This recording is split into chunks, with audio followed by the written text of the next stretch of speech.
Ladies and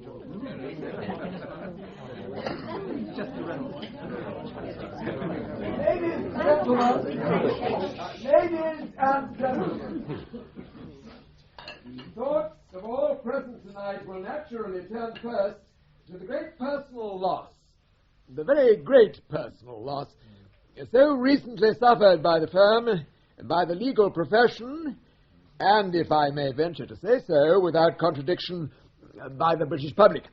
Abel Horniman, our founder and our late senior partner, was a man whose name will be long remembered. He was not only a great lawyer, he was also a great businessman. Some of you will remember his boast. In 30 seconds, I can lay my hands on any paper which has come into this office over the past year to his partners and staff, the fruits of his knowledge. He died, as I'm sure he would have wished to die, in Harris. It scarcely seems a month ago that I walked... It really is rather an inspiring thought that the last words he ever wrote should have been, "Unless we hear from you by an early post, we shall have no option but to institute proceedings." There's a touch there, the old warrior, dying with his lance in the pouch, his face to the fire. To bring to a successful yes, a grand old lawyer, the founder and the inspiration of his firm, of our firm. Perhaps I may say of our happy family, Horniman, Birley, and Crane.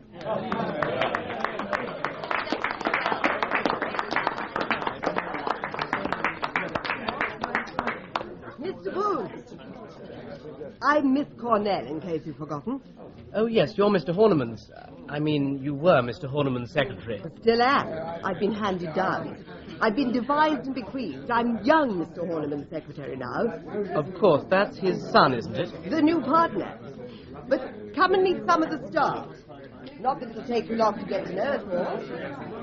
This is Miss Chittering. She works for Mr. Birley, and Miss Bellbas, who works for John Cove. God help her. How do you do? Hello. I'm Henry Boone. I only joined the firm this afternoon. Why should it be such penance to have to work for Mr. Cove, Miss Bellbas? Oh, I expect it's the things he says. I see. And how long have you been with the firm, Miss Chittering? Oh, so long I never admit to it now, for fear people might start guessing my age. It must be quite a responsibility to work for Mr. Birley. It was a very interesting speech he just made. Oh, yes. He's very clever, isn't he, Florrie? Right? I can never understand a word he says. I don't think I was really cut out for that all. You mustn't believe a word of it. What her spelling says to me, keep trust and puny mortgage for the light of pure phonetics. Never mind, Miss Bellbas. What a brains, besides beauty.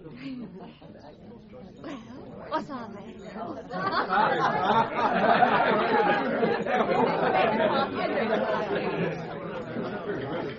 Who's the glamorous redhead? What? Oh, that's Anne Mildmay. She works for Tubby Crane. Look, I suppose it's time to go, but far too early to go to bed. Let's have a drink somewhere. All right. I know a place in Shaftesbury Avenue which stays open till midnight. All that messuage, tenement or building, together with the outbuildings, farm buildings, cottages, barn sheds, closets, and other buildings of a permanent or quasi-permanent nature, erected thereon, and several brothels and... I beg your pardon, Mr. Cove? Oh, I'm sorry, Miss Bellbas. The word was abuttles. Afraid my eyesight isn't quite what it should be this morning. I expect it was all those drinks you had last night, Mr. Cove. Oh. You need a cup of coffee. That's a very sensible idea, Florrie. Thank you. See if you can get the sergeant to produce a cup. 2 cups. Mr. Boone will have one as well. I'd love one. Okay. I must say, I'm feeling a bit at sea with these cards. Yes. I suppose I'd better begin your education. Now, those filing cards you've got in front of you, they're Horniman case index cards. At the top, you'll see the name of the client. On the left, in purple ink, series of letters. And on the bottom, in pencil, a number. Do we have to number all our letters, then? Every letter written in this office is numbered. Top copy and carbon. Press copied for the letter book and stamped for outgoing mail. The carbon is then filed and indexed. Nothing else? I mean, surely you send a copy to the Times. Now, files. Once a file is closed, it may go into a number of different places. If the client is a grade 3 client, one whose affairs are of small importance or who himself possesses only minimum status... The younger son of younger sons of dukes. You're getting the hang of it nicely. Well, his files will go down to the tea room. A second-class client travels the same route, but ends up in a locker in the muniments room. But a first-class client... Has a box. Right. And no ordinary box. Look at this. The Venerable, the Archdeacon of Melchester, D.D. It's larger than most deed boxes, isn't it? Yes, not only that. Its most unusual feature is... Look, you try opening it. It doesn't budge. Ah, you have to open it with a jerk. What a contraption. That rubber lining round the inside of the lip seals it, I suppose. Yeah. Almost hermetically seals it, in fact. Surely an ordinary deed box is good enough. It was commonly believed in the office that once, years ago, one of Abel Horniman's leases had the signature eaten off by a mouse. A mishap which gave rise to expensive litigation in the Chancery Division. Accordingly, he sat down and devised the Horniman dust-proof, moisture-proof, air-proof, and indeed mouse-proof deed box. I see. Mr. Crane wants you, Mr. Cove. Curse him. All right, Anne. Miss Mildmay to you. Stop trying to put me in my place, Anne. Tell him I'll be along in a minute. And take the bachelor file with you. I gather Mr. Crane wants to discuss the arithmetic in your completion statement. Does he, though? Have you got all you want, Mr. Bohun? Thank you. John Cove has been initiating me gently into some of the mysteries of the Horniman office system. It scared me at first. But cheer up. You get used to it. Oh, can you tell me who's going to do my work? Well, that'll be Mrs. Porter. She should be in the secretary's room. Thank you. I'll have a word with her. But the stars are against it. Look what it says. Avoid the sea at all costs. But you can't go altering your holiday, Florrie. You've bought your ticket. Last month it was all right. It said you will find fortune and a good companion on the great waters. But now it's so definite. Avoid the sea. Your happiness lies in the hills. From a sum of money expended now, you will reap a modest benefit in 14 days' time. No, wait. Ah, yes, I have it, of course. What is it, Miss Cornel? Well, last month's paper doesn't actually mention the sea. It says great waters. Yes, it's as clear as can be. You must take your holidays in the Lake District.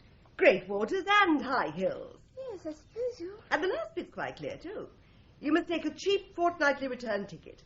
That'll save you a modest sum in 14 days' time. Oh, I see. Oh, you must make it a walking tour, Florrie. You can have that walking stick, the one the Duke of Laxeter left in the waiting room. And Miss Cornel will lend you her big green rucksack. Oh, have you got a rucksack, Miss Cornel?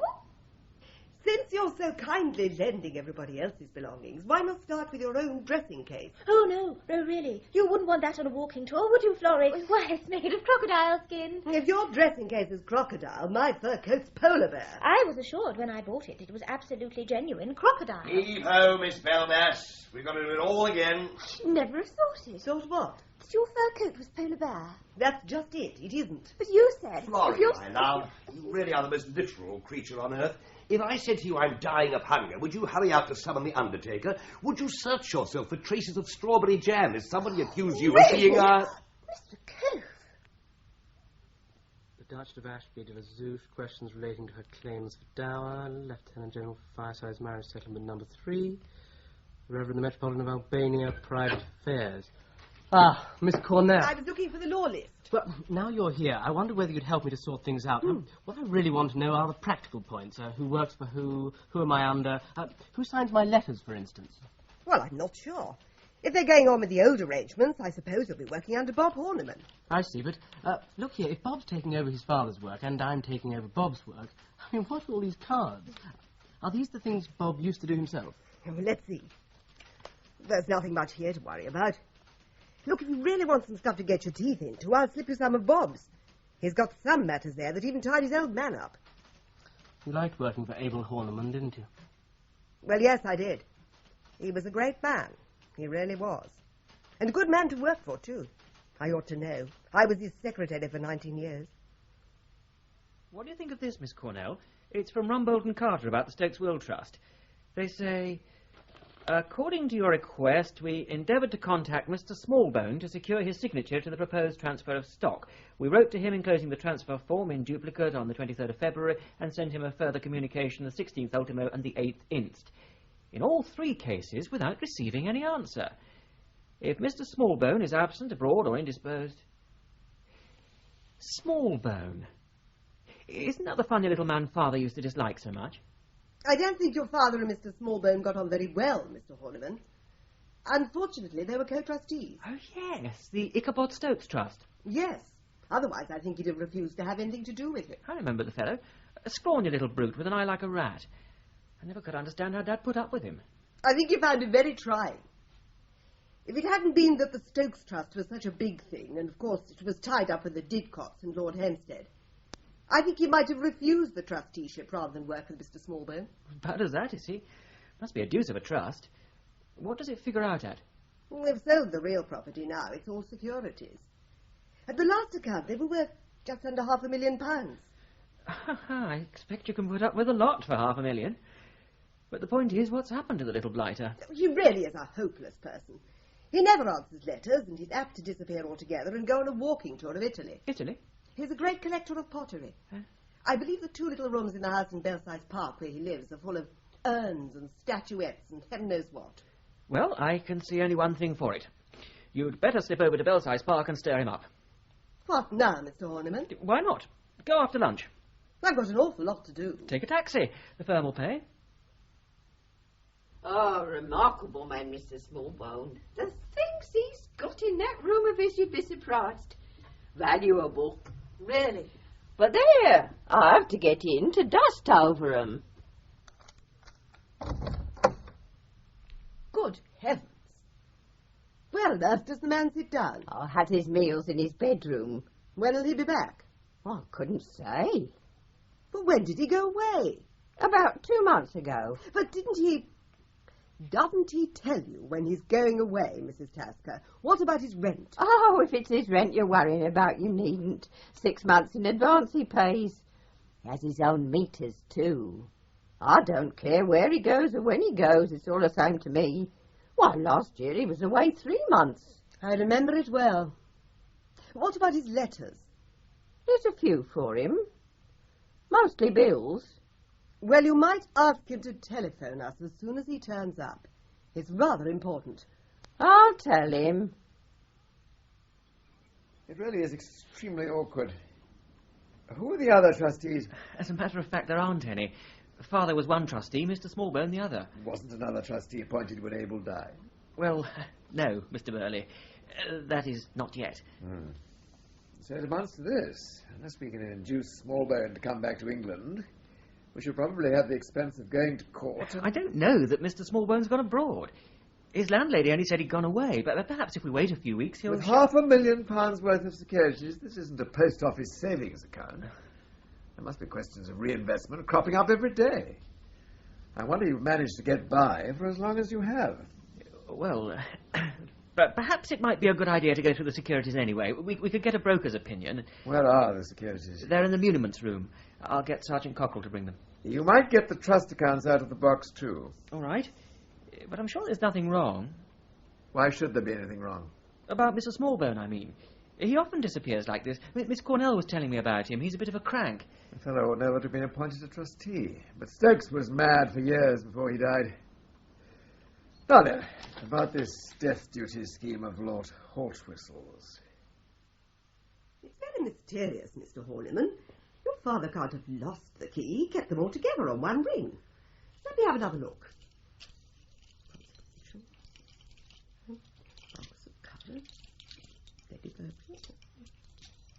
No, you're quite right. There are only 17 keys here, and there should be 18. Stokes is missing. First the trustee, then the key. The next thing we shall find is that half the securities are gone. The securities aren't kept in here. They're with Sergeant Cockerill in the strong room. There's nothing in this box but old files and papers and trust accounts. I know, but how am I to start checking up the securities unless I can get hold of the last set of trust accounts?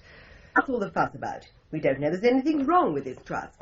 Now then, I'll just, excuse me, I'll just put her up on the window seat where I can get at her. Let me give you a hand. Oh, It's heavy. Mr. Horniman. Yes? What is it, Miss Bellbas? Oh, could you sign this receipt, please, sir? Oh, in a minute. Yeah, would you hold her steady? There. Good. Now, we'll have her open in a jiffy. Now then. My God. What's happened? It's in that box. We've just found him. Oh, for God's sake, can't someone stop that girl screaming?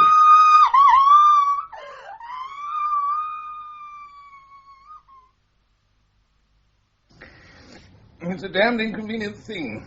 I particularly don't want to take you off your regular work, Inspector, but I don't see what else I can do. With Aspinall and Harvey in Lancashire looking for that blasted maniac, and Cass in Paris. I expect I can manage it, sir.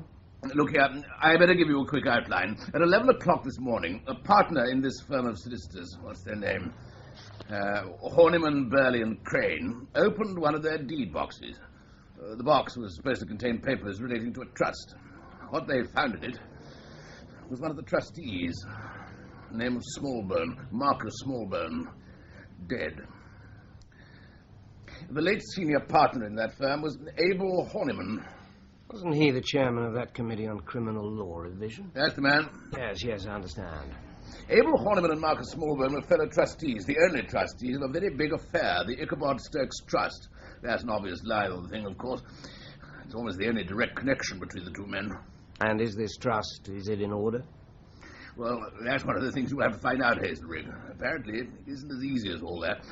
One of the difficulties is that all the papers which might have helped should have been in that deed box. And they were gone. Every one of them. As it was, there was hardly an inch of room to spare. If Smallbone hadn't been quite unusually small and slight, his body would never have gone in at all. 10 weeks. I should have thought they'd begun to notice him by that time. In the ordinary way they would, but these were special boxes, as you'll see. A rubber sealing band round the edge and a compressor lid. Rather unusual, sir. Whose idea were they? Abel Horniman's. Here are the photographs. Incidentally, I can set your mind at rest on one point. There's no doubt it was Smallbone. We got some very good prints which match up with a dozen test samples from his lodgings. By the way, I saw a name I recognised. Oh, yeah. Here, in the list of recent arrivals at the office. Bohun. Henry Winegarden Bohun. Never heard of him. Who is he? Presumably a solicitor. He used to be a statistician, and before that, an actuary. Versatile chap. Yes, I'll tell you how I know about him. Sergeant Pollock. You may remember him? Oh, the man the Garrett crowd killed. He worked with you, didn't he? Yes. Well, he was a friend of Boone's. Now, if this is the same chap, and heaven knows it's not a common name, then he might be useful. Particularly if we can be certain he wasn't involved. Friend in the enemy's camp. Good idea. And he's out of it, of course, as he said he just joined the firm. At least, that's what he says here. Well, Mr. Boone, and how are you finding your new work? I'm liking it very much, thank you, Mrs. Magoli. Try as thou expect. I don't know. We found a trustee in one of the deed boxes today. Lord, what will you lawyers get up to next? Before you go up, there's a gentleman waiting to see you. I'll let him into your room. I hope that's all right. Good evening. Oh, good evening, sir. My name's Hazlerigg. I'm from Scotland Yard. I believe you knew Bobby Pollock. Lord, yes. I knew him well. I heard... Wasn't he killed? Yes. I had the pleasure of sending down both responsible parties. I'm glad. Bobby was a good man. He said some nice things about you. A drink. Whiskey? Well, thank you. I've got a proposal to put to you, Mr. Boone. It's in connection with a murder at your office. Oh, yes. Now, almost the only person who could and would have killed Smallbone is your late senior partner, Abel Horniman. How could anyone else have got the box into the room unobserved and then opened the box, of which only Abel had the key? Well, yes, when you put it like that, it seems obvious enough. Oh, thank you. But why? That's where you come in. Abel Horniman and Marcus Smallbone were fellow trustees. I don't understand all the ins and outs, but I realize this much. They had joint control of a very large sum of money. It might be more accurate to say Horniman had control of it. He was the professional. One would suspect Smallbone to do what he was told, sign on the dotted line and so on.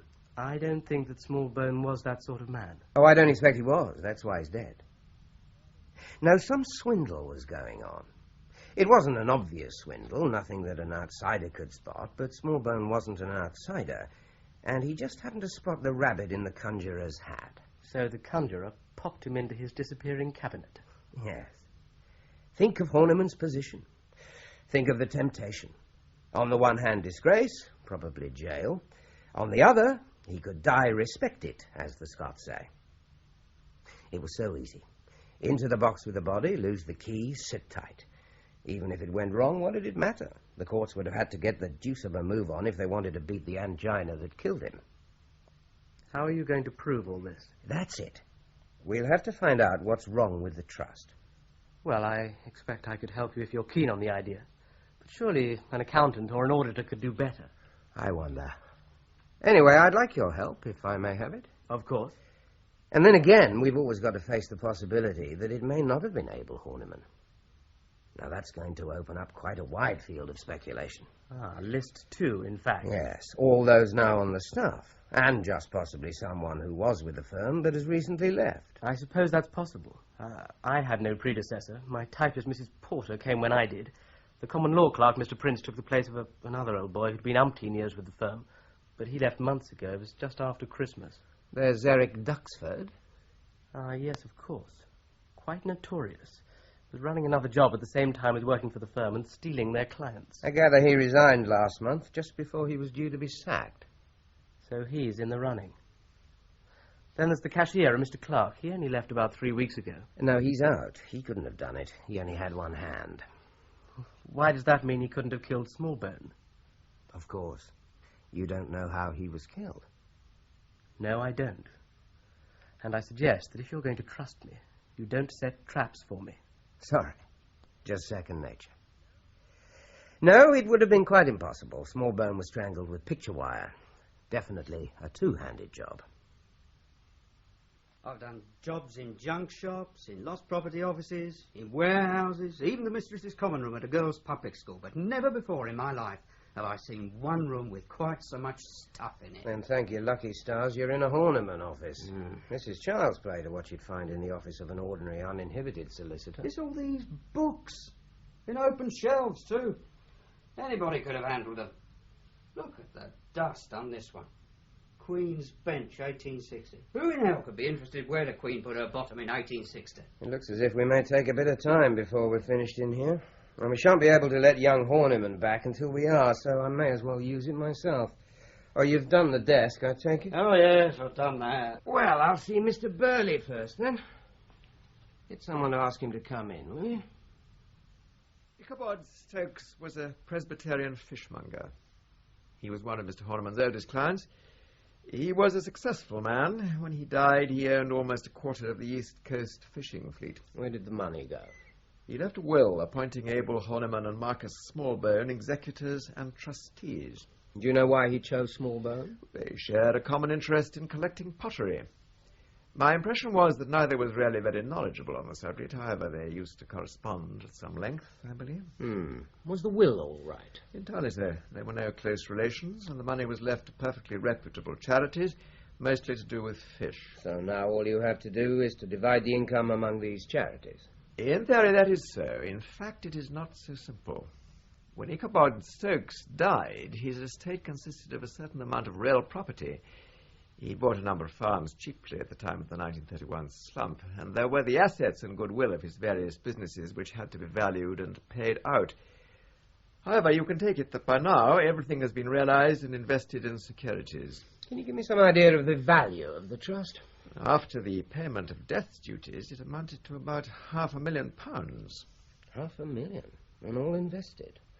So it'll be just a matter of checking the stocks and shares, I take it. In theory, yes. In fact, no. We are allowed some discretion in the investment of the trust. The fund was to be kept in the best possible state of investment compatible with security. This means that shares were bought and sold to meet the demands of the day. It is not, therefore, possible, without looking through all the recent files and folders, to say exactly what the trust fund ought to consist of. Well, where are all these files and folders? They were in a box. I see. Does that mean you'll never know what... Certainly not. but a little time will be required before we are in a position to be precise. I see. Well, I should like to have the information as soon as you can get it, Mr. Birley. Of course. Now, if Abel Horniman had been embezzling funds, do you think he would have taken them from this trust or from some other one? It's a question which scarcely merits consideration. But I'm asking you to consider it. The question is purely hypothetical, and I should like to have your answer. Very well. I'll give you my answer as a hypothesis only. The Stakes Trust would have been a suitable vehicle for fraud for several reasons. First, because the only other trustee was a layman. Secondly, because the funds were all here and under our effective control. They had to be, as Abel was constantly buying and selling, so no questions would be asked. Thirdly, the beneficiaries were all charities. The secretary of a charity is, as a rule, very pleased to receive his annual cheque and is unlikely to question its amount too closely. I see. Well, thank you, Mr. Birley. Or perhaps you would ask Mr. Bohun to step along. My secretary will find him for you. Young man, pour yourself out a second cup of tea, do. Oh, thank you. And be guided by me. Never take in lodgers.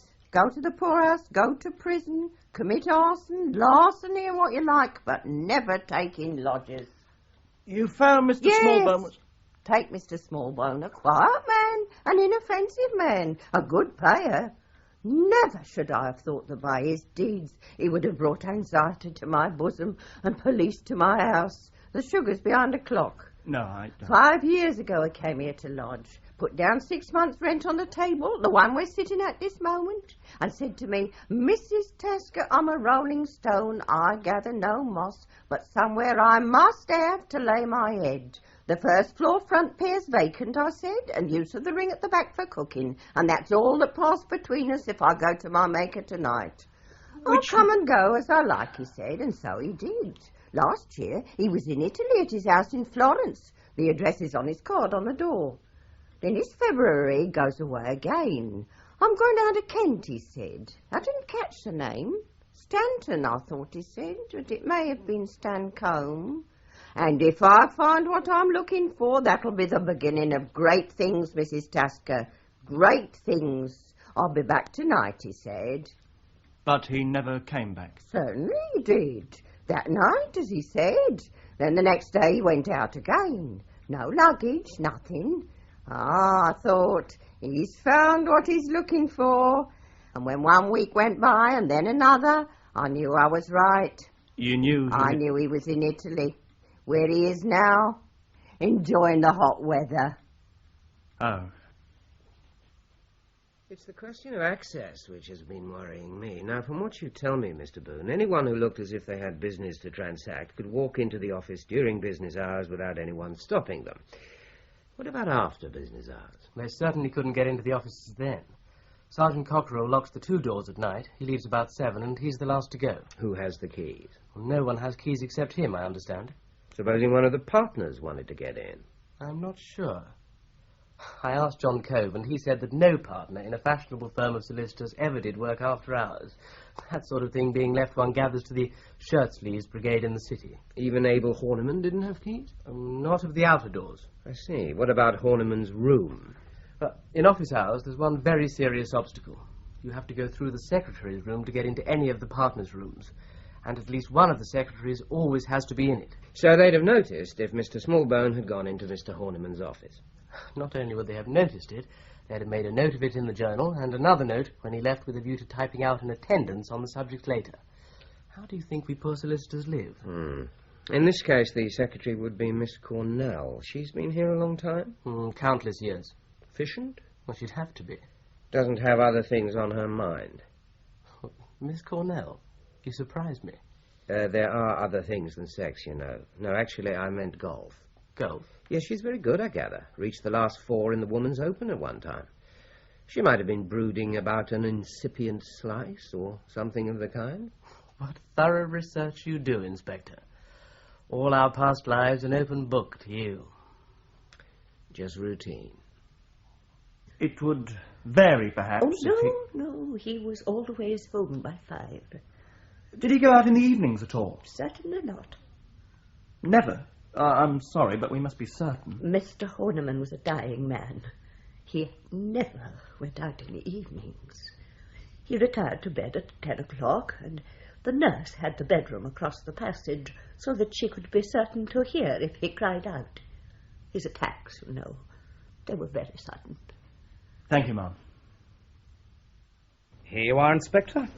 Effect of picture wire on the human neck. 200 magnifications. Extraordinary.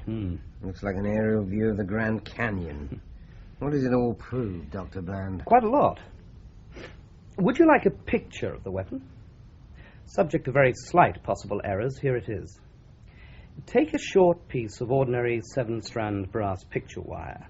Drive a small hole between the strands about 2/3 of the way along, then thread one end of your wire through the hole. Now that gives you a nice, smoothly running noose or slip knot. I suggest that you then fasten toggles of wood, or anything to afford you a good grip, one at either end of the wire. There is an inexpensive, neat, household model of the garroter's loop. Inexpensive, neat, and untraceable. Oh, quite. It's a household weapon. Anyone could make one. Oh, thank you. No, I haven't done yet. Would you like a picture of your murderer? Oh, it's not asking too much of you, Dr. Bland. Well, to a certain extent, the weapon implies the user. Now, he must be methodical, neat with his hands, with enough imagination to devise such a weapon, and enough ruthlessness to use it. You surprise me. He is also, most probably, left-handed. What? Ah. Yes, I thought that might stir you out of your dismal professional indifference. That's a clue, isn't it? That's something to go on. I repeat, he was left-handed. Not in the sense that he only used his left hand, but he was a man whose left wrist was better developed and stronger than his right. Where did you get all this from? From the wire. Look at the photograph again. Observe how all the creases on the right are drawn backwards, that is, towards the spine. Now that means that when the murderer started to pull, he exerted the actual pressure with his left hand. Yes, I think I see what you mean.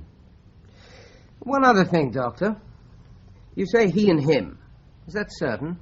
Could it have been a woman? Oh, certainly. A man or a woman. Using this little weapon, all you need is the initial surprise. Consider now. I'm going to strangle you. Now, you've no cause to suspect me, and I am standing quietly behind you. I put my hands round your throat. As I thought. You try and tear away my fingers. Now, strong as you are, you find it difficult because you're sitting down. Your knees are under the desk, but not impossibly difficult. You catch one of my fingers and bend. All right. Needn't be too realistic. But consider the murderer who was using a wire loop. Now, it's strong. It's as sharp as a cheese cutter. And it's an inch into your neck before you know what's happening. You can't shout, and there's nothing to catch hold of. You can't get as much as a tip of a finger between the wire and your neck. Yes, I think a woman could kill a man with a weapon like that. I gather you want me to go through all the accounts and papers of the firm, Inspector. Yes, Mr. Hoffman. I want to find out if they're solvent. If they are, I want to know how their profits today compare with their profits, say, 10 years ago. And I want to know about anything which doesn't quite fit in. Very well. I've given instructions that any books or papers you want are to be shown to you. If you find anything's being kept from you, that'll be helpful too. Yes. I gather the late senior partner's your chief suspect. Not anymore. He was the man who ought to have committed the murder. He was the man who had every reason for removing Smallbone, but he's out. It's virtually impossible that he could have done it. You off now, Bohun? I think so. It's been quite a week, hasn't it? Never a dull moment. What about a drink? Never known to refuse one. I'd better warn Mrs. Porter. She's on with me tomorrow. What do you mean on? Tomorrow's Saturday. Oh, yes, of course. You only arrived on Monday, so you wouldn't know. We always keep a skeleton staff here on Saturday mornings, you know, to tend to telephone calls, deal with any important letters. Do you? Who has to do it? We do it in pairs, in turn. You mean that on Saturday mornings there are just two of you in the office? One qualified man and one secretary? Yeah, that's the style. What's so madly exciting about it? Tell me, who opens up the office on these occasions? Sergeant Cockerill. Then he comes back after everyone's gone and locks up again. That's usually about 12:30. Is there a list of who was on duty and when over the last few months? Yeah, it's all on the notice board. Why? Do you think your copper friend will suspect we murdered the old boy on a Saturday morning? It's not a bad idea at that. Any client who comes to see you on a Saturday morning's asking for trouble. Does it actually happen as per the list, or is it fiddled about? The Horniman system is not susceptible to fiddling. I don't know about the girls. They may fix things among themselves. You'd have to ask them. I expect Hazlerigg will. Excuse me, Inspector. Of course. Come in, Hoffman. What do the firm's accounts look like? The monetary position would seem at first sight to be fairly straightforward. What did the total profits amount to last year? After everything had been paid, a little short of £40,000, of which the late Mr. Horniman's share would have been £16,000. That's not an awful lot, is it? He had that big house in Kensington to keep up, and I understand a country house as well. A large farmhouse with about 200 acres of land in Kent. And how do the figures compare with 10 years ago? A gradual but marked decline. But he was solvent, I should say. All his accounts are very methodical. Oh, am I interrupting? No. What is it? Just something I thought you might find interesting. Did you realize there are a couple of people always here on Saturday mornings? Really? I've got the list for you. Thank you. Yes. Interesting. I'm afraid we've been wasting our time a bit. We needn't go back any further than March the 6th. Brann said Smallbone had been dead at least 6 weeks, and probably not more than 10. 4 weeks. That means 4 men and 4 secretaries. It lets out John Cove. It would seem to do so. Is he there now? Yes, shall I call him in? Please, I'd like to ask him some questions. John? Coming. I'll get back to my books then. Yes, thank you, Hoffman. Hello, Hoffman. Ah, Mr. Cove, come in. I'd like to hear how these Saturday mornings are worked. Well, I'm not sure how other people manage it. When I'm on duty, I turn up 10:30. Sergeant Cockerill opens up when I arrive, or the girl, whoever turns up first. Then he pushes off. I don't know what time he gets back to log up. About 12:30, I think, or later. But I'm always gone by then. And does the secretary get away at the same time? Earlier, if anything. There's not much for her to do, really. And is this list correct for these 4 particular Saturdays? Birley, Duxford, Bob Horniman, Crane. Yeah, I'm pretty sure that's right for the men, but you'd have to check with the girls. Miss Chittering, Miss Cornel, Miss Mildmay, and Miss Bellbas. Yes, I'll do that.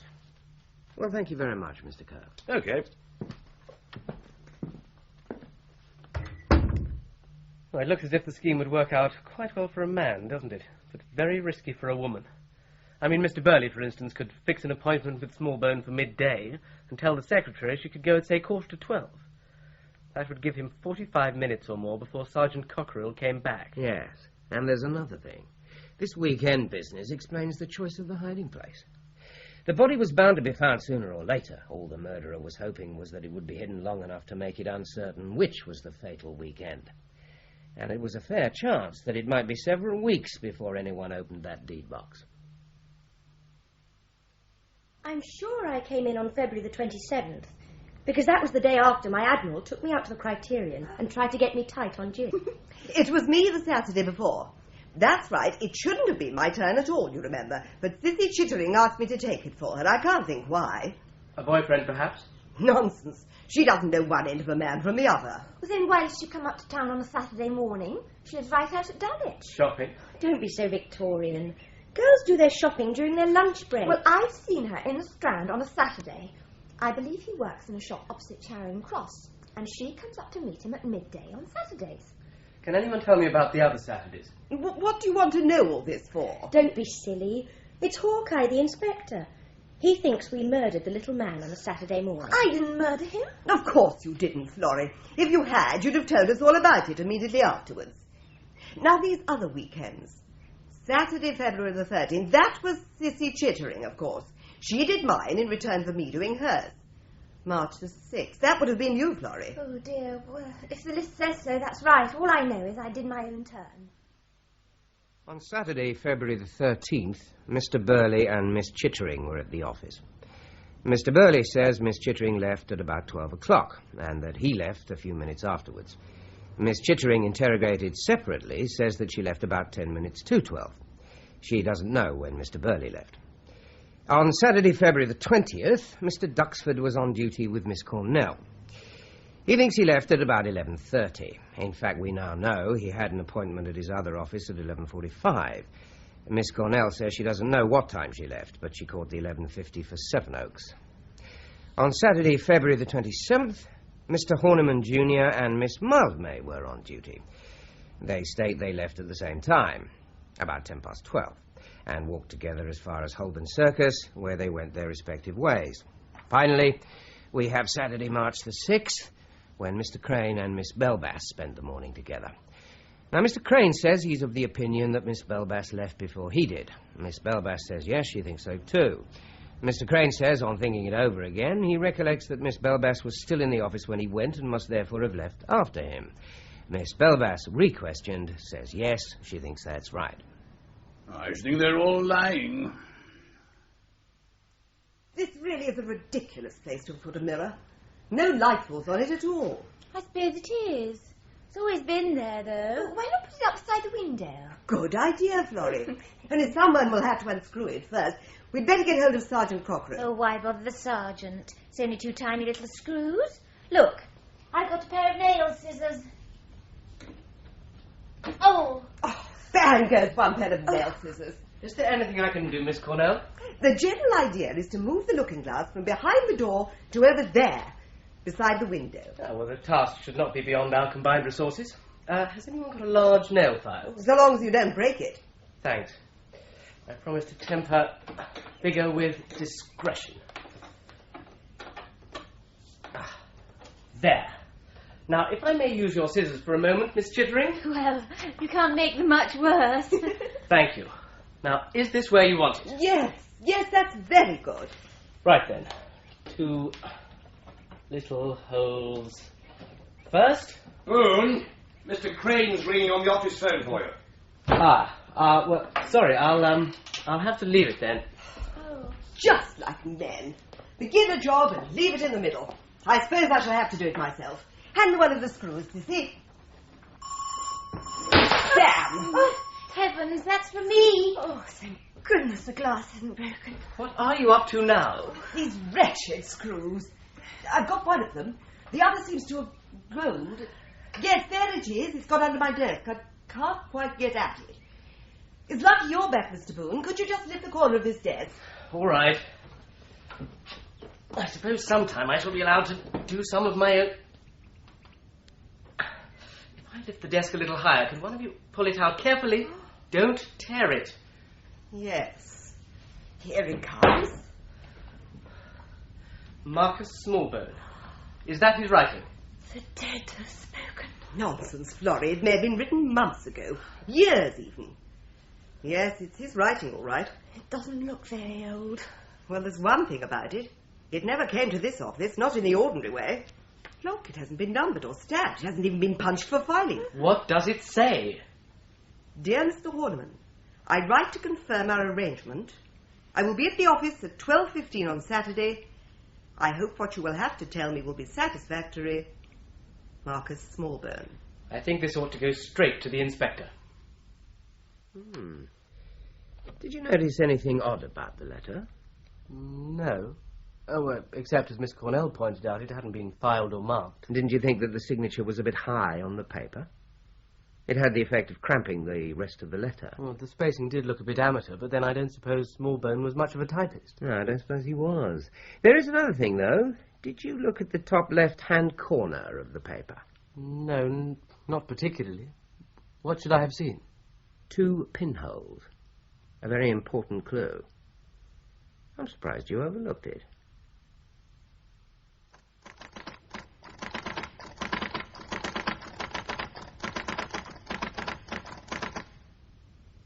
I ought to have told Mr. Birley I couldn't possibly finish typing this engrossment tonight. I should have said 11 o'clock tomorrow was the very earliest. 6:30. Oh, dear. I wonder why the light's gone so dim. I can't see properly. Oh, I'll have to finish it, I suppose.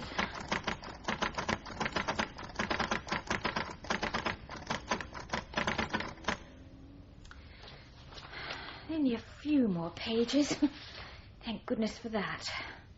I ought to be finished before Sergeant Cockerill comes to lock up at 7. How silent it is when nobody's here. What was that?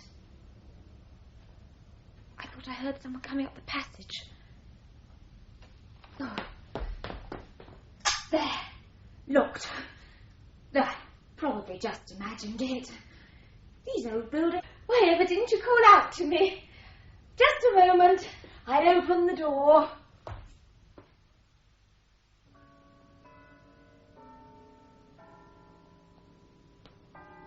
Evening, Mr. Mason. Evening, Sergeant. Working for your overtime? Oh, I'm just going to lock up. One of our girls is staying late. I said I'll be back at 7. I'll walk along with you, Cockerill. How's the fuchsias? Oh, it's early to tell. They look healthy enough, but a late frost could take them all off. Oh, we shan't have any more frost now. With a government like this one, you could expect a frost in August. There's no light in your offices? No. I expect she's gone. I'd better make sure, though. You never know with girls nowadays. Probably left the fire on. Mr. Mason. What is it? What's up? Have you got a telephone in your lodge? Yes, but now, come on. There's no time to lose. I've got to get the police. The same method as Smallbone. With a little luck, we should be able to alibi half of them clean out of it this time. It looks as if 6:30 to 7 is the important time. All virtuous office workers are home by 7. They should have been home, but things don't always work out the way they should do. We'll get onto it straight away, Plumptree. We'll need cooperation from the county police force for the people living out of London. The thing is to catch them all as soon as possible, and I want to have the reports in front of me by tonight. At approximately 7:20, I arrived at the address which had been indicated to me in St. George's Square, Pimlico. I was informed by a lady, whose name I afterwards understood to be Miss Birley, that her brother, Mr. Birley, had not yet returned home. As I was interrogating Miss Birley, Mr. Birley arrived. He seemed surprised to see me and appeared to be considerably upset. He stated that owing to an alleged electricity cut, he had been forced to wait for 52 minutes on the platform of Charing Cross Underground Station. So I decided that they would all be burnt to death. The lady had thereupon uttered a number of hysterical screams. Miss Bellbas was of the opinion that people who were unable to control themselves should not travel in underground trains. It's all too incredible to be true. Out of the members of List 2, the possible suspects, 5 seem to have got stuck at unidentifiable spots round the London transport system. And John Cove and Eric Duxford. Quite. They alibi each other, and there are independent witnesses, so they're out of it. But Bob Horniman didn't go home at all. Seems he never does go home on Tuesdays. It's his landlady's night off, so on that night he eats out. Well, that should be easy to confirm. I'll believe it when it happens. Miss Cornel had to walk to Charing Cross, owing to crowds trying to go by bus. Hell of a lot more work. I suppose you haven't overlooked Sergeant Cockerill. No. Now, Sergeant Cockerill saw Miss Chittering at about 6:25, and she told him she had an important engrossment to type for Mr. Birley. He said he would come back and lock the outer door at 7, by which time Miss Chittering hoped she would have finished. Sergeant Cockerill walked round to the Fall of Troy, a small public house on this side of Fetter Lane, where he spent 30 minutes drinking gin and warm water and talking to the landlord. At 7 o'clock he returned, and happening to meet one of the inn porters, walked with him to the office. And is all that? Oh, yes, fully corroborated. The landlord and 3 of his saloon bar cronies. Completely corroborated. I see. You know, I'm sorry for the girl. I mean, that goes without saying. I don't suppose she even knew why she was killed. Nevertheless, there's one thing to the good. It means that now we shall be pretty certain to catch the murderer. How do you work that out? I look at it like this. The first murder was prepared. The murderer was able to choose both opportunity and place carefully, and he had plenty of time to work out the angles. There are people with minds like that. The sort of mind that can cope with a double-dummy bridge problem and work out all the variations. But you face the same man with a snap decision in the actual play of the hand.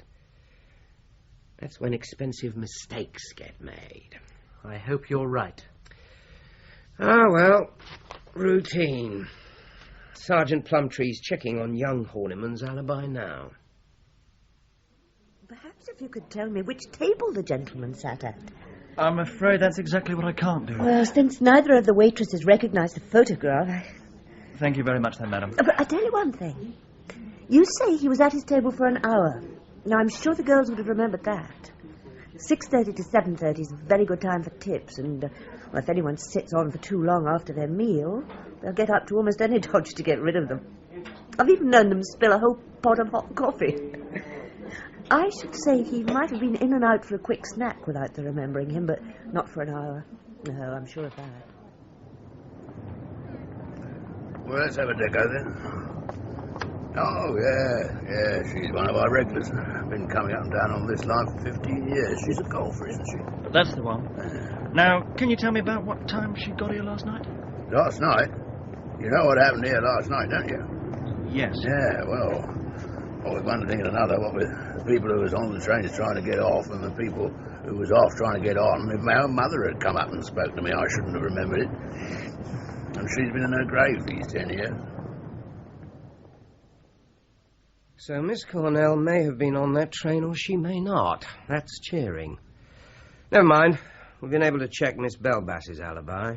The woman who screamed? Yes, she came forward. Come in. There's Mr. Heyman to see, sir. He brought this note. Yes. Yeah, show him in. Yes, sir. Thank you, Plumptree, that's all. Very good, sir.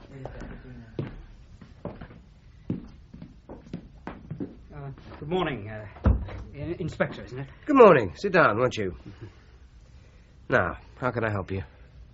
I work for Merriweather and Matlock. You may have seen our shop. It's about halfway down the Strand. We specialise in hikers and camper stuff. Yes, I've seen it. Last Saturday. She used to come up from Dulwich every Saturday. We shut up at 12:30, and then we'd have lunch and go somewhere in the afternoon. We were both very fond of pictures.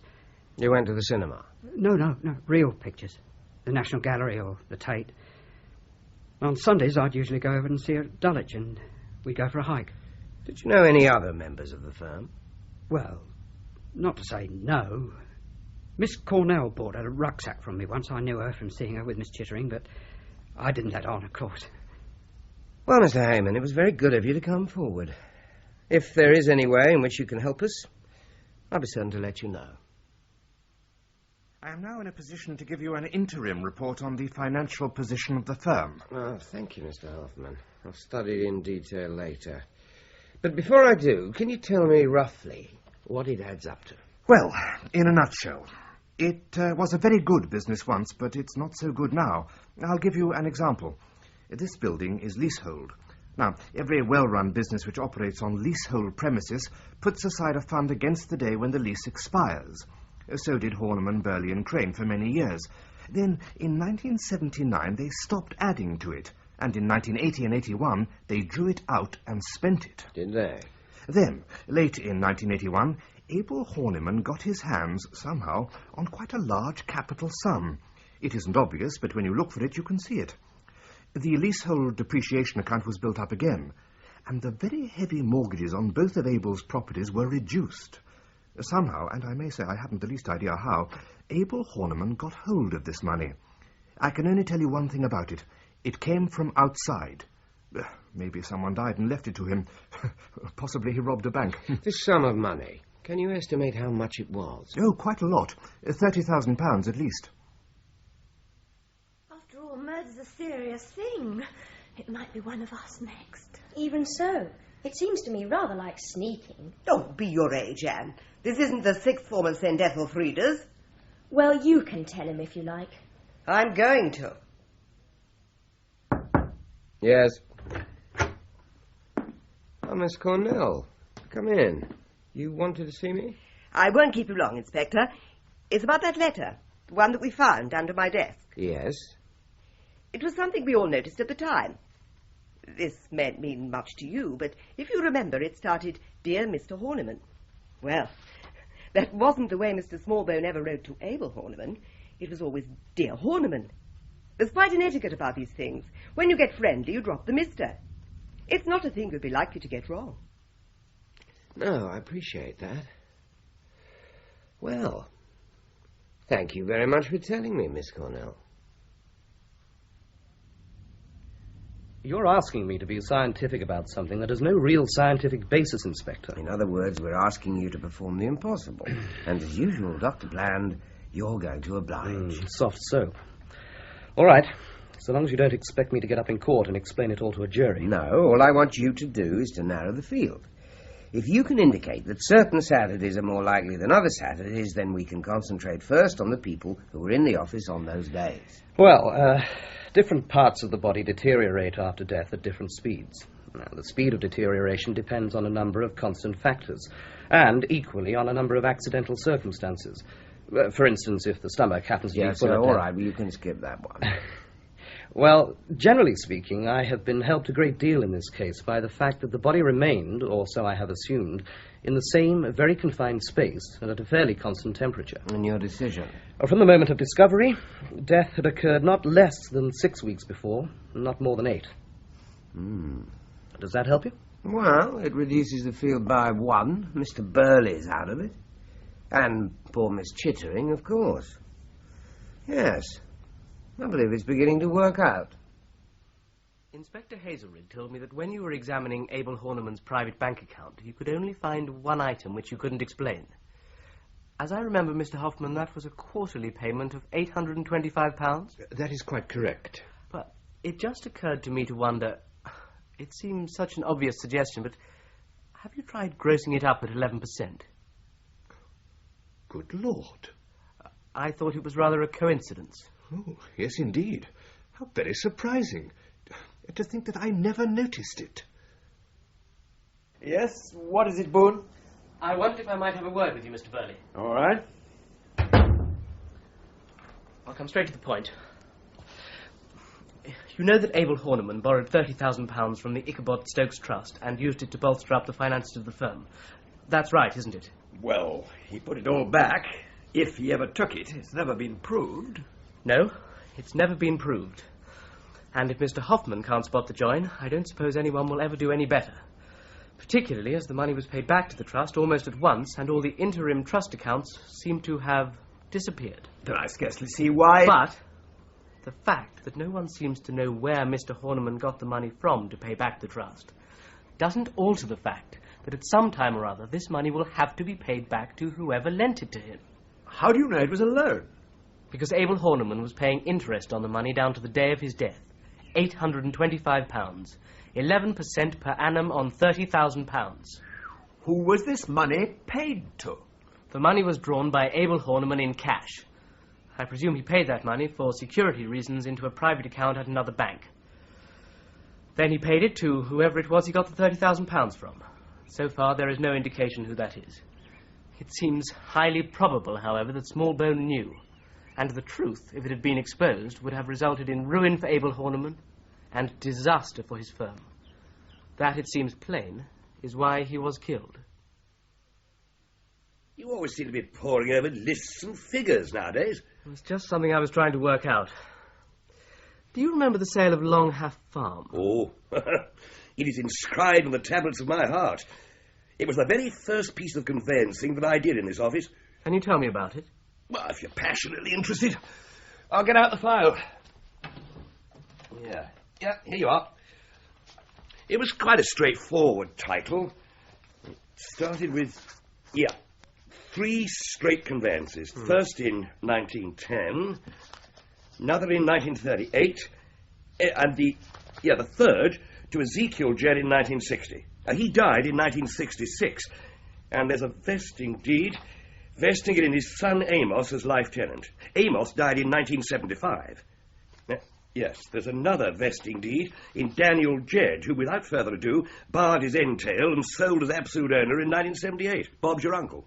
And it was the same property all the way through? All the way from 1910 onwards, I mean? To the last blade of grass.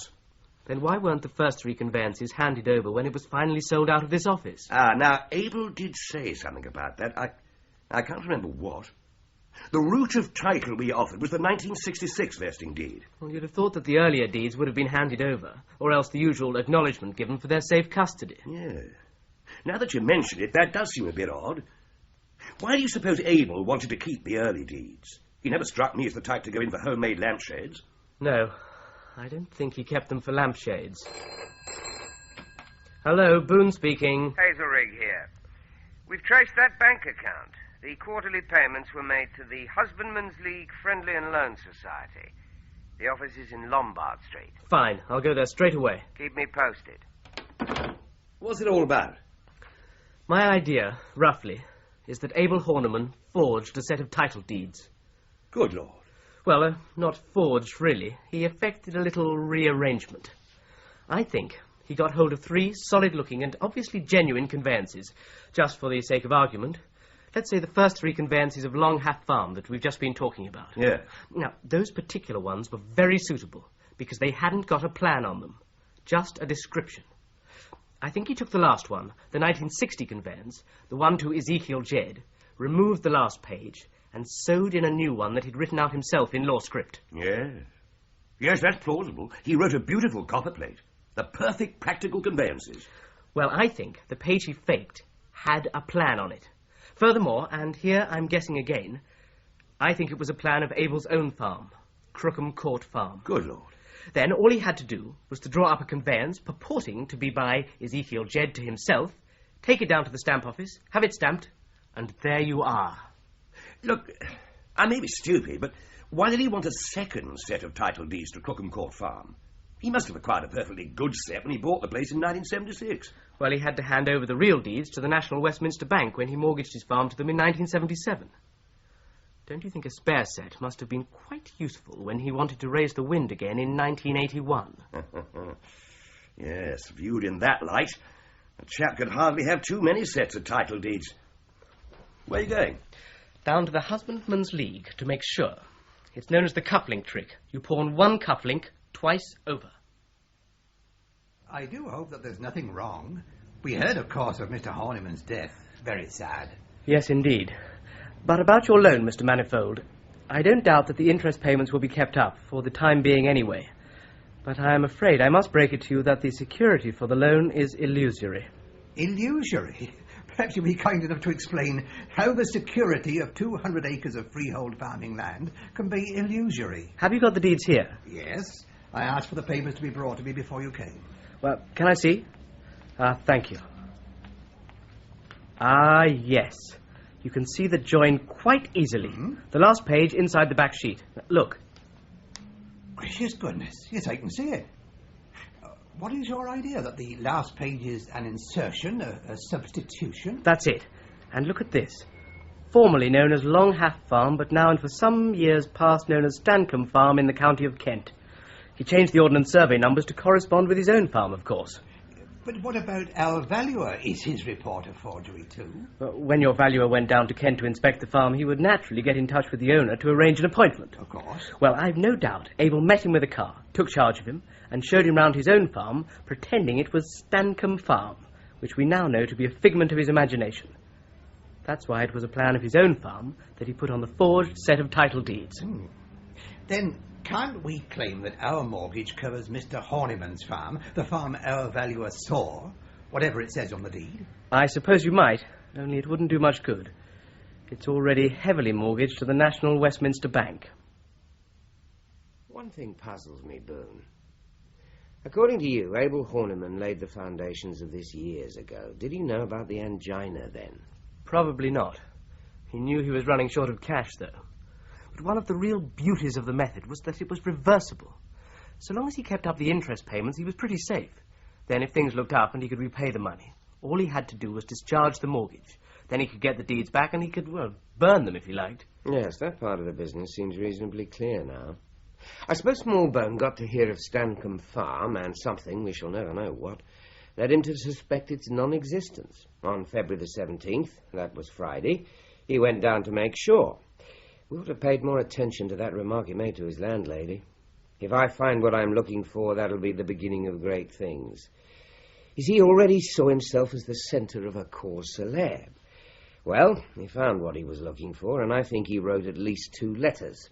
And I think he wrote them to Bob Horniman. He may have known by then that Abel was pretty far gone. So Bob thinks the matter over and writes back, making an appointment with Smallbone for the morning of Saturday, February the 27th. Says he can explain everything. Then I suppose he gets busy manufacturing his cheese-cutter garrote and cleans out one of the larger deed boxes. What happened next? Smallbone confirmed the appointment. That was the letter we found, of course. It must have been written to Bob's private address. So it didn't go through the office filing system. Written to Bob? Yes, it took a senior secretary, Miss Cornel, to point out to me the difference between a letter starting Dear Horniman, which is what he'd have written to Abel Horniman, and Dear Mr. Horniman, which is what he'd write to Bob, whom he barely knew. And Bob had the letter in his pocket and dropped it in the secretary's office. Something like that. Then on Saturday morning, Smallbone comes to Lincoln's Inn at 12:15 as arranged. Bob is alone by that time. He tries argument, quite futile, so it has to be the other thing. Into the box with the body, chuck away the key, sit tight. Have you got any direct proof? Oh, you don't often get direct proof of murder, but it's starting to add up. The time of the second murder, for instance. 3 or 4 people haven't got a firm alibi for the time that matters, but Bob Horniman, so far as I know, is the only person who's troubled to offer us a false one. You're sure of that? Morally certain. I'm prepared to put every single waitress in the restaurant he says he went to that night into the box to swear they've never set eyes on him. If you're right about the Smallbone murder, Anne Mildmay is going to be a pretty awkward witness for Bob Horniman, isn't she? She was on with him that Saturday morning. He must have asked her to say they walked together to Holborn Circus when, in fact, she left him alone in the office. Or if they did go out together, it must have been earlier, so that he'd have time to get back and get into the office again. He might like her out of the way. We'll try and nail him this weekend. There's a cottage he goes to on the Norfolk coast. Goes sailing from there, they tell me. Yes, I've always got on very well with Anne Mildmay. Why? Could you possibly have her to stay with you this weekend, Miss Cornel? Friday night to Sunday night? That should cover it. I could ask her. I suppose it's no use asking what this is all about, Mr. Bohun. I'd much rather you didn't. Just for 48 hours? You know Horniman's at this cottage, do you, Inspector? Yes, he arrived last night. I've got the local sergeant keeping an eye on him. I can't see that we stand to gain anything by waiting. Take a warrant and go down this afternoon. Whether you use it or not is entirely up to you.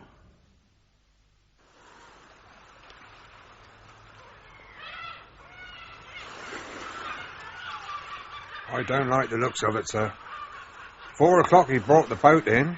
He'd been up and down the estuary all afternoon, beating about, getting a feel of her, you might say. He might be going to make a dash for it tonight. Didn't he come ashore at all? He did.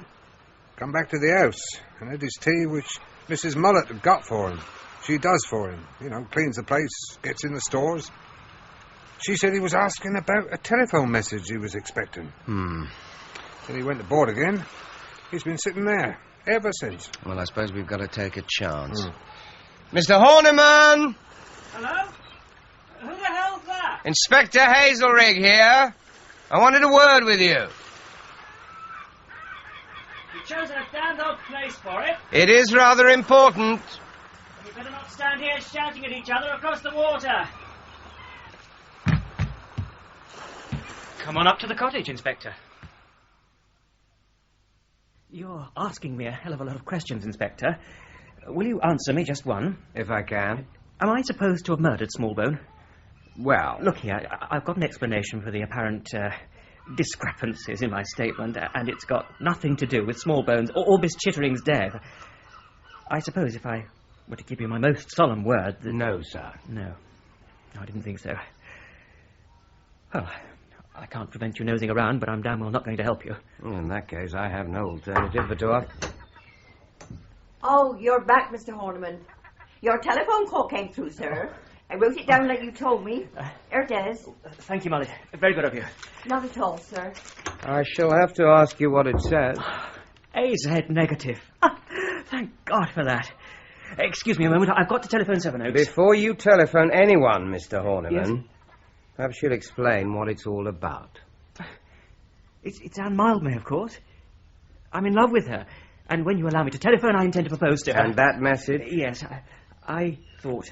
We both thought that she was going to have a child. My child. Now we know she's not. She's had an Aschheim-Sondeck test at this result, so now it's easy. I can ask her to marry me. I should have thought that if she had been going to have a child, you would have felt bound That's just it. I should have felt bound. So would she. It would have been a hopeless basis for a marriage. If you say so. Now, if you'll please explain. Of course. Well, The evening Miss Chittering was killed, Anne and I were having dinner together at a little restaurant in Frith Street. Do they know you there? Well, they ought to. I've been going there on and off for the last 10 years. Yes, well, you can give me the name afterwards. Now, what about the Saturday? Oh, well, that really was rather awkward. You see, that was the day, well, that was when all the trouble started. You mean to say? Yes, I'm afraid I do. Oh, no wonder you were too busy to answer the telephone. What?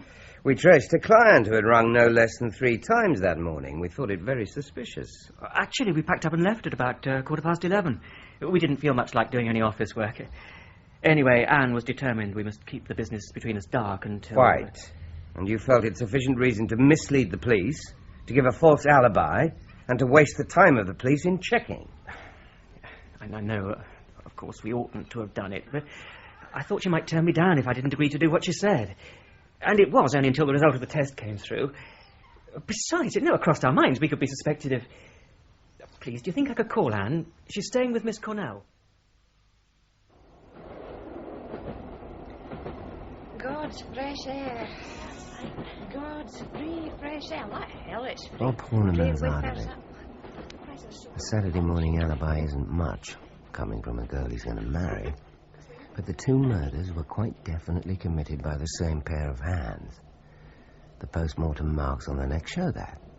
The fractional left-handed pull, which hallmarked both killings. It must be the same person. So if the Soho restaurant confirms Horniman's alibi for the time of Miss Chittering's murder, then he's definitely out of it. There's that letter from Smallbone, of course, but it could be a plant. Those pin marks. Some people pin checks to a piece of paper with their signature on it. Lawyers get them every day. So remove the check and type a letter on top of the signature. Forgery without tears. You see them going off from Paddington, Torquay, Painton and places like that. Piles and piles of luggage. I don't call that a holiday. Nor do I. But take a nice large rucksack. God in heaven, what idiots we've been. I beg your pardon? When does this train stop? It doesn't stop. It's straight through to London. Well, then stop it. We must.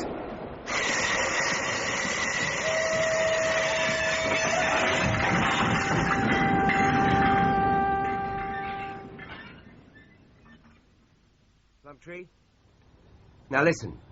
Just listen and don't ask questions. I've just stopped the Cromer Express, and I reckon I've got about 2 minutes. Get hold of that chap Heyman, the shop assistant in that bag shop in the Strand.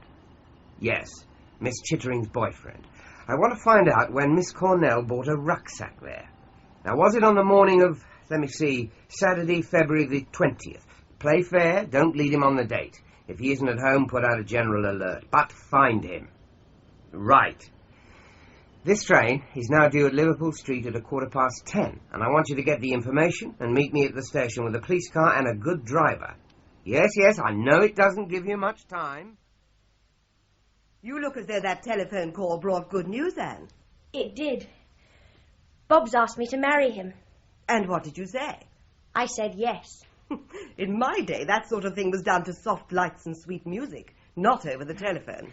There were complications. Well, I suppose I've been making a silly fuss. But I thought I was pregnant, and I didn't want a shotgun wedding. I mean, I'd never have known if he would have married me if he hadn't got to. Involved. But now I know I'm not pregnant, so I can come clean about everything. That Saturday morning we were on duty together. Well, actually... Not what one expects in a Horniman office. We went off to Norfolk together on the midday train. And we were having dinner together in a restaurant on the night Miss Chittering was killed. I hope the police aren't going to be furious about the stories we made up. They'll get over it. So everything's splendid for you. Engaged and cleared in the eyes of the law at one stroke. Well, but you can't think the police suspect... I'd rather think things weren't looking too good for Bob Horniman. Now you can clear him. Or clear each other. We must have a drink to celebrate. Here we are. Whiskey. It's strong, isn't it? It should be. It's genuine Glenlivet. I had this bottle given me when I won the open putter on the Octolori course. One more for your intended. Oh, I don't think. It'll make you sleep. The funny thing is, I can hardly keep my eyes open now.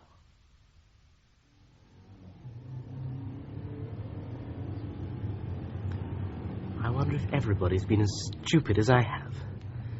That letter from Smallbone, beginning Dear Mr. Horniman, as Miss Cornel so carefully pointed out, of course it was planted by her. That dropped screw was a manoeuvre, and a clumsy manoeuvre at that, to give her an excuse to produce the letter from behind her desk. She thought that things were beginning to point to her, so she decided to implicate Bob. Ah, good. Sevenoaks at last. And why didn't we remember that playing golf develops your left wrist? Anne Mildmay could be in danger. It's she who's giving Bob an alibi for that Saturday morning. They were on duty together. It's my fault that she went to stay with Miss Cornel, so it's my responsibility that nothing happens to her. A fork right here, I think. Of course. Miss Cornel did her Saturday with Eric Duxford, and on his usual form he'd be in for 10 minutes and away. Anyway, he had an appointment at his other office. And then all that speculation about the key of the deed box. Of course, the one person who could easily lay hands on it was Miss Cornel. And she could fix the appointment with Smallbone any time she wanted. As for Miss Chittering's death, she'd no real alibi for that at all. Nobody remembered her on the train, and she lived alone. Ah, getting near now. Oh, good. A policeman.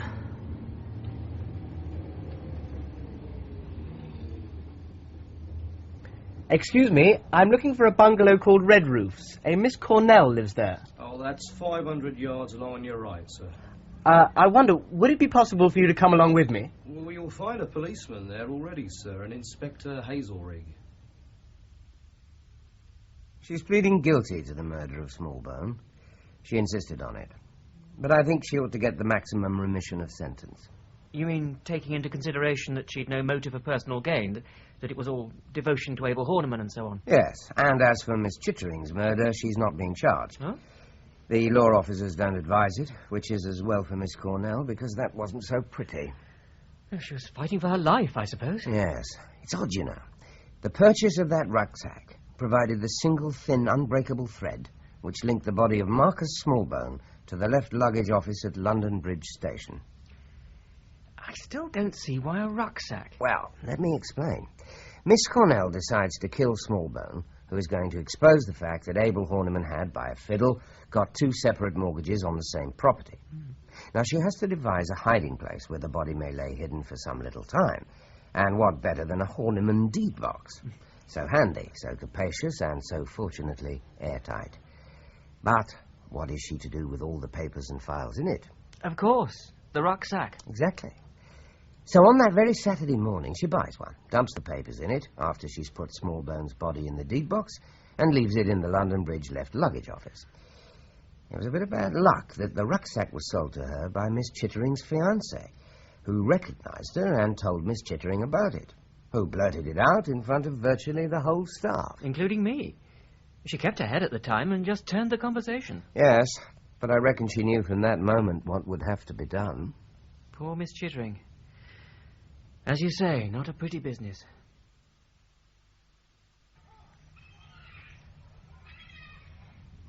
Do you think I was drugged that night? At Sevenoaks? You had a very advanced hangover the next morning. I think it was 2 glasses of neat whiskey coupled with excitement. And what was I supposed to be excited about? The prospect of marrying a farmer. The joke of it is that I decided to take up farming to get away from paperwork. And now, milk marketing, cows in calf, feeding staffs, estimated quantities. And I haven't even got a secretary. No, you haven't.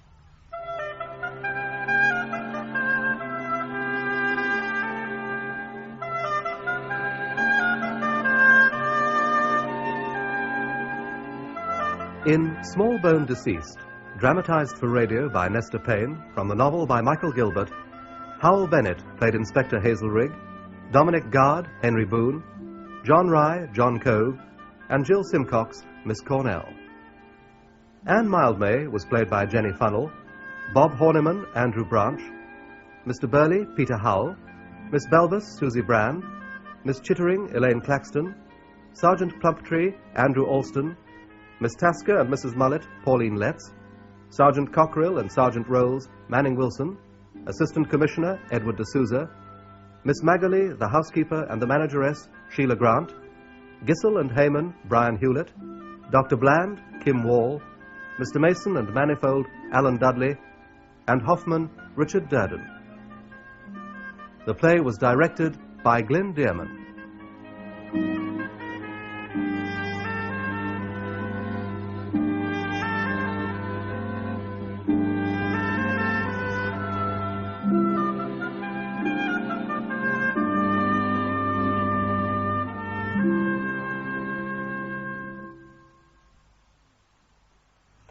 Crime at Christmas continues tomorrow on a slightly different tack. Inspector? Tanner, I've asked you not to call me that. Oh, no, sir. Nor yet, sir. Sir? Tanner. Inspector French and the Starvell tragedy. Inspector French of Scotland Yard has just completed a most interesting case. When he receives an offer, he simply can't refuse. How do you feel about a trip to Yorkshire? Well, I was rather hoping for a breather, sir. Right. This is the very thing. More like murder. The detective constable assigned to assist French on the case is, well, green. There's an eerie house that's just burned to the ground and 3 dead bodies have been found in its ashes, but there is a pretty girl in the affair. She's a young lady with a fondness for flower shows and other things.